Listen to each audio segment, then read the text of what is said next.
আজি আমি আপোনালোকৰ মাজত কেইটামান গুৰুত্বপূৰ্ণ টপিক লৈ উপস্থিত হৈছো, যিখিনি টপিক আগন্তুক হ'বলগীয়া বিভিন্ন পৰ্যায়ৰ পৰীক্ষাৰ কাৰণে অতি গুৰুত্বপূৰ্ণ। গতিকে ভিডিঅ'টো স্কিপ নকৰাকৈ মনোযোগ সহকাৰে চাব আৰু আমাৰ এই ভিডিঅ'টো লাইক, কমেণ্ট আৰু ছাবস্ক্ৰাইব কৰি দিব। আহক পলম নকৰাকৈ আজিৰ প্ৰথম প্ৰশ্নলৈ আগবাঢ়ি যাওঁ। আজিৰ প্ৰথম প্ৰশ্ন, সংস্কৃত ভাষাৰ পৰা অসমীয়া ভাষালৈ অনুবাদিত প্ৰথম নাটকখনৰ নাম কি? আনসাৰ, শকুন্তলা। ইয়াৰ ৰচক হ'ল লম্বোদৰ বৰা। হিন্দী ভাষালৈ অনুবাদিত প্ৰথম অসমীয়া শিশু উপন্যাসখনৰ নাম কি? আনসাৰ, পোহৰৰ বাট। ৰশ্মি কি ৰাহ মে। প্ৰেম নাৰায়ণ দত্তৰ পোহৰৰ বাটত নামৰ শিশু উপন্যাসখন হিন্দী ভাষালৈ অনুবাদিত হৈছিল। প্ৰথম অসমীয়া গল্প সংকলন খনৰ নাম কি? আনসাৰ, সুৰভি। অমৃতাক্ষৰ ছন্দত ৰচিত কাব্যখনৰ নাম কি? আনসাৰ, অভিমন্যু বধ।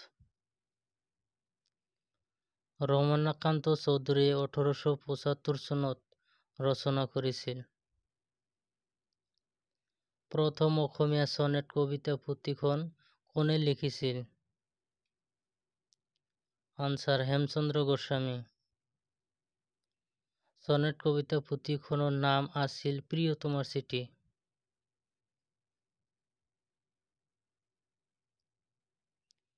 জনজাতীয় জীৱনৰ আধাৰত ৰচিত প্ৰথম অসমীয়া উপন্যাসখনৰ নাম কি? আনসাৰ, মিৰি জীয়ৰী। 1894 চনত ৰজনীকান্ত বৰদলৈয়ে এই উপন্যাসখন ৰচনা কৰিছিল। প্ৰথম অসমীয়া অনাতাঁৰ নাটকখনৰ নাম কি? Answer, bin বৰাগী। ইয়াৰ ৰচক হ'ল প্ৰফুল্ল চন্দ্ৰ বৰুৱা। 1935 চনত আকাশবাণী কলিকতা কেন্দ্ৰৰ পৰা প্ৰচাৰ কৰা হৈছিল। প্ৰথম অসমীয়া ব্যাকৰণ কোনে লিখিছিল? 1839 চনত উইলিয়াম ৰবিনসনে লিখিছিল। প্ৰথম অসমীয়া আত্মজীৱনী কোনে লিখিছিল? আনসাৰ, লক্ষ্মীনাথ বেজবৰুৱা। 1940 চনত লক্ষ্মীনাথ বেজবৰুৱা মোৰ জীৱন সোঁৱৰণ আত্মজীৱনীখন লিখি উলিয়াইছিল।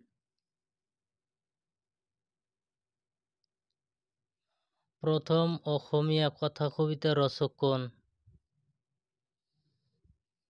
আনসাৰ, যতীন্দ্ৰনাথ দুৱৰা। প্ৰথম অসমীয়া গদ্য কোনে ৰচনা কৰিছিল? আনসাৰ, ভট্টদেৱ। প্ৰথম অসমীয়া শিশু উপন্যাসখনৰ নাম কি? আনসাৰ, পাতালপুৰী।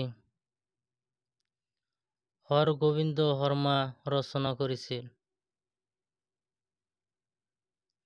প্ৰথম অসমীয়া মহিলা আলোচনীখনৰ নাম কি? আনসাৰ, ঘৰ জেউতী। ঘৰ জেউতী মহিলা আলোচনীখন 1927 চনত প্ৰথম প্ৰকাশ পায়। ইয়াৰ সম্পাদক হ'ল কমলালয়া কাকতি আৰু কনকলতা চলিহা। অসমৰ বাহিৰত প্ৰকাশ পোৱা প্ৰথম অসমীয়া আলোচনীখনৰ নাম কি? আনসাৰ, জোনাকী। 1889 চনত জোনাকী আলোচনীখন প্ৰথম প্ৰকাশ পায়। ইয়াৰ প্ৰথম সম্পাদক আছিল চন্দ্ৰকুমাৰ আগৰৱালা। অসমৰ প্ৰথম সংবাদ পত্ৰখনৰ নাম কি? ইয়াৰ এনচাৰখন আপোনালোকে কমেণ্ট বক্সত কমেণ্ট কৰি জনাব।